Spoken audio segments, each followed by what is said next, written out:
we're a dairy farm. We try and sell our product, and one of the statistics that we found out fairly recently was 96% of the UK public want farmers to farm in a nature-friendly way.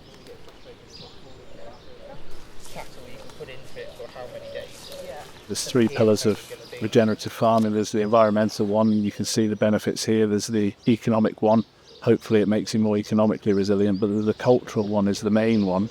If you can get your village involved in your farm or your town involved in your farm, then that has massive benefits for the market of your produce, the people wanting to look after the farm, everything.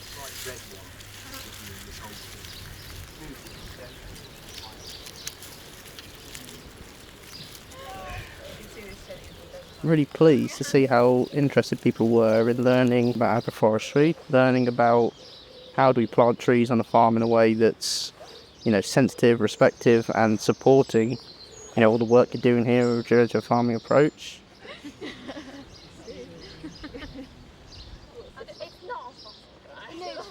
Finding 6, 7, 8 different species of dung beetle all in the space of about 20 metres, which nobody would ever know were there. Someone would think about it, Didn't even consider it.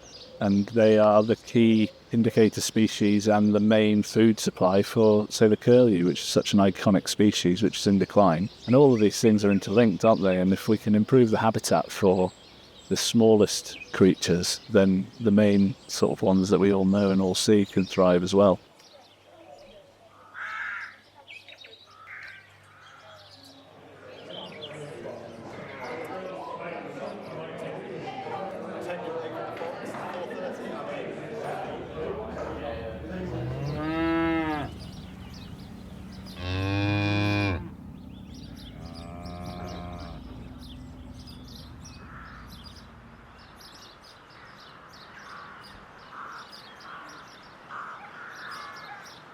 I was with Sam, the bat expert, last night, and we stood and watched over 70 bats come out of a roost in one of the farm barns. And I said to him, how do we encourage this? How do we grow the bat population? How do we make them thrive? And his immediate answer was plant wooded pasture. So not only are we stacking enterprises and we're creating some cash crops, I suppose, but we're also intentionally improving the biodiversity and the habitat for the nature that's here, which is huge.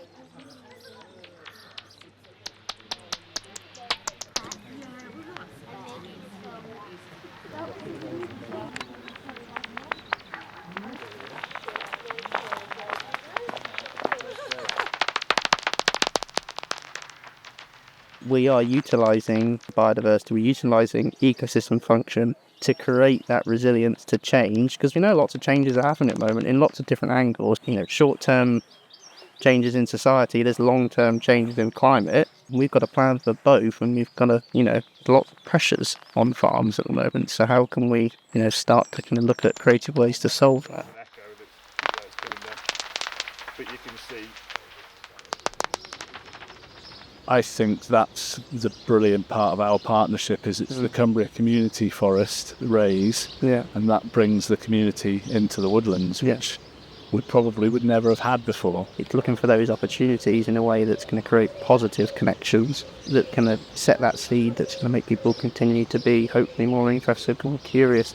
It'd be great if people were more curious about what they see around them and things that grow on the curb or in the hedgerow or in the woodlands that's at the end of their road.